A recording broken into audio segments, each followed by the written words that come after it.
palavra de Deus, amado, no livro de Atos, ela fala de 4 eventos extraordinários, marcantes,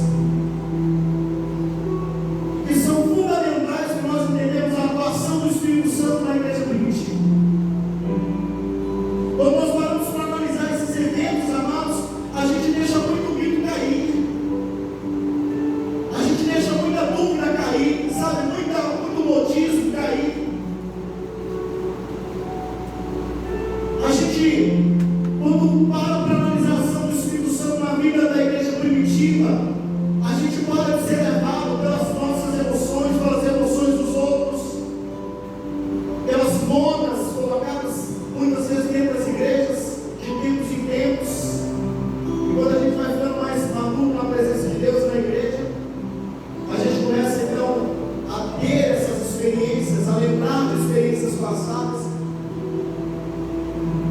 muitas boas experiências da atuação do Espírito Santo, mas também experiências que nós nos lembramos de movimentos que pareciam com a ação do Espírito Santo, mas que na verdade não redundaram em melhoria de vida cristã, de vida espiritual, crescimento, de amadurecimento para as pessoas e para a igreja. Então a gente só tem uma conclusão, queridos, é de pensar que talvez aquele movimento não fosse avivamento. Amados, a palavra de Deus ela é muito clara quando ela começa a falar aqui no livro de Atos, no capítulo de número 8, sobre o descida do Espírito Santo, aleluia. A Bíblia fala que as pessoas estavam reunidas em oração, buscando a presença de Deus, cumprindo o mandato do Senhor por meio de Jesus Cristo. Lá no início do livro de Atos, no capítulo de número 1, Jesus Cristo dá uma ordem para eles. Preocupados que estavam com o tempo, né? Não queriam acontecer a nossa preocupação de hoje, depois de mais de 2 anos, a mesma coisa. O que vai acontecer amanhã? Como é que vai ser essa pandemia? Quando vai passar? Quando Jesus vai voltar para nos buscar? Essa preocupação. E Jesus olha para eles e diz assim: olha, não nos compete saber, sabe, as épocas ou tempos que o Pai determinou pelo seu próprio poder. No entanto, recebereis poder, aleluia, glória a Deus, ao descer sobre vós o Espírito Santo, aleluia, glória a Deus. Jesus Cristo dá uma ordem para eles: olha, não vos ausenteis de Jerusalém, porque dentro de poucos dias vocês receberão o Espírito Santo. O texto seguinte, amados, que fala da escolha do novo apóstolo que substituiria Judas, Matias, ele relata que havia um grupo de aproximadamente 120 pessoas. Então a gente conclui, talvez fosse esse grupo que estivesse ali também em oração.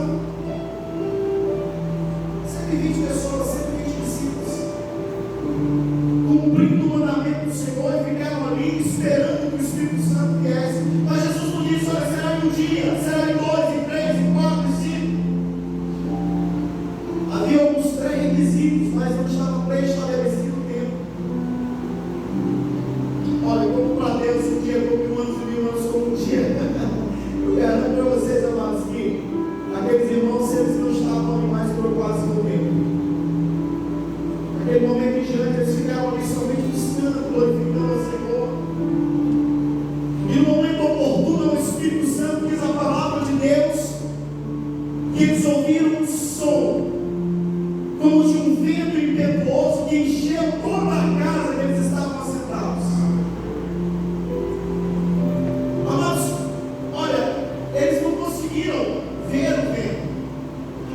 A palavra não fala que o vento soprou neles. A palavra diz que eles ouviram do céu um som como de um vento impetuoso e que encheu toda a casa, aleluia. E eles viram línguas de fogo repartidas sobre suas cabeças, aleluia. A partir daquele momento ali, eles não sabiam para onde o Espírito Santo levaria, eles não sabiam o que ia acontecer, mas naquele momento em diante eles estavam revestidos de poder. A palavra diz que eles ficaram cheios do Espírito Santo, aleluia. Glória a Deus. Esse é o tema da mensagem, amados, que nós vamos ver durante esses 6 dias. E cheios do Espírito. Um pouco adiante vocês vão compreender o que Paulo estava querendo dizer cheios do Espírito Santo.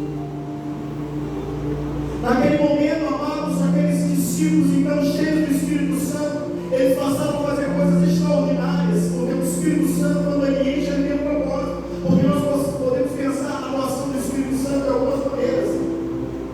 Uma delas, que talvez é a mais importante, digo eu, é a respeito do propósito que o Espírito Santo enche as pessoas. Que Jesus Cristo, Deus Pai Todo-Poderoso, ministra do seu Espírito Santo sobre as pessoas. Eu comecei a pensar e questionar: por que o Espírito Santo me encheu? Por que ele me encheu? Por que ele continua me enchendo?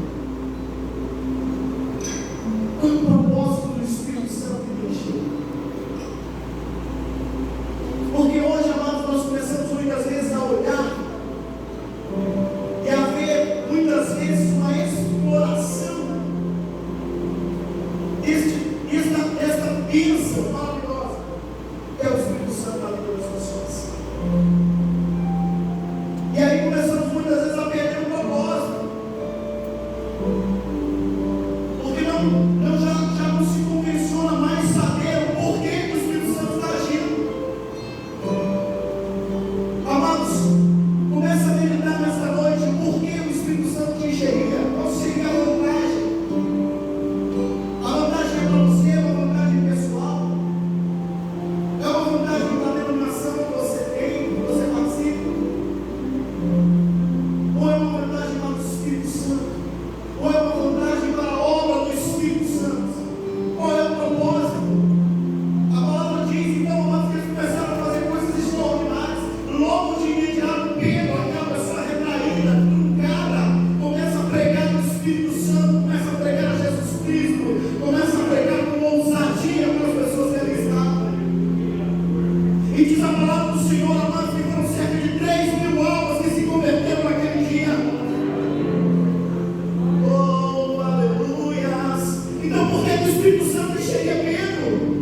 Para quê? Abrimos para poder abrir a sua boca e dizer: agora sou um grande pregador, agora sou um grande cantor, agora sou um grande ministro. Por que o Espírito Santo encheria a sua igreja? Qual é o propósito do Espírito Santo? A palavra diz, amados, que eles começaram a fazer curas, milagres, aleluia. A palavra diz que eles não tinham mais temor, que eles pregavam, anunciavam, e que eles estavam aguardando a volta do Senhor Jesus Cristo, aleluia. Esse primeiro evento, amados, você pode notar que eram só servos de Jesus, discípulos.